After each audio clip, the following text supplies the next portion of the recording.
Recently, I made a video on this Hanzo tech. Some of you had questions about other techs, and today I'm going to be covering them and much more. So let's get into some of these comments.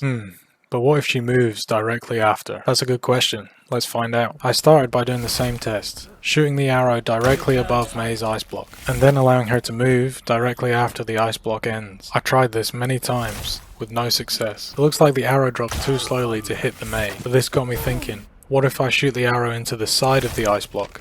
Will she walk into it? I tested this several times, and as it turns out, yes, she can walk into it, but she has to walk in the direction that you shot your arrow. If you shoot your arrow in the front of the ice block and she walks backwards, then she will dodge it completely. Much like when we shot the arrow in the top of the ice block. If you are able to predict the Mei's movement after her ice block, then you can still use this technique to get the kill. I was actually able to recreate this technique in an actual ranked game. And not only that, it was the play of the game, so everyone could see this technique.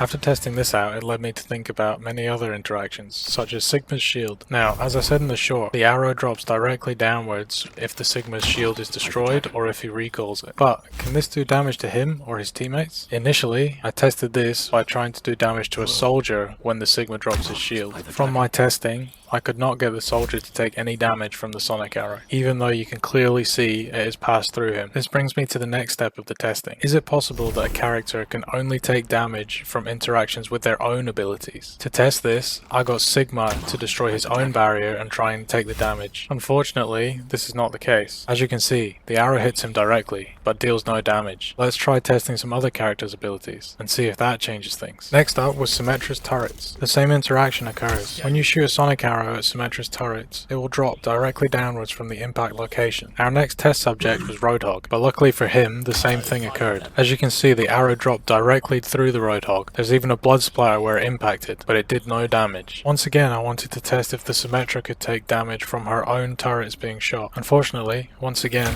this did no damage. The arrow hits Symmetra clear as day, again with a blood splatter to prove it, but she still has full health. My final hope for another sonic arrow interaction lied with Junkrat's ult, but this inevitably had the same fate as the other interactions. The Roadhog made it out unscathed. After testing this interaction with enemies and their teammates, I'm disappointed to say that this only works with Mei. But here's a second cool Hanzo interaction for you people that have stuck around to this late in the video. Did you know that you could headshot enemies with Hanzo's dragon through walls? When Hanzo uses his ultimate, he shoots a regular arrow for a short distance before it turns into his dragons. This regular arrow can travel through walls and deals damage like any ordinary arrow, meaning you can headshot enemies through walls. Now this is an extremely rare occurrence, and has only happened to me 2 or 3 times in the last 7 years of me playing Overwatch, but it can, and it does happen. Finally, during my testing, I found out an interesting tech about Hanzo's Storm Arrow. Hanzo's Storm Arrow has been in the game for a long time, replacing his Scatter Arrow, which was very broken. But did you know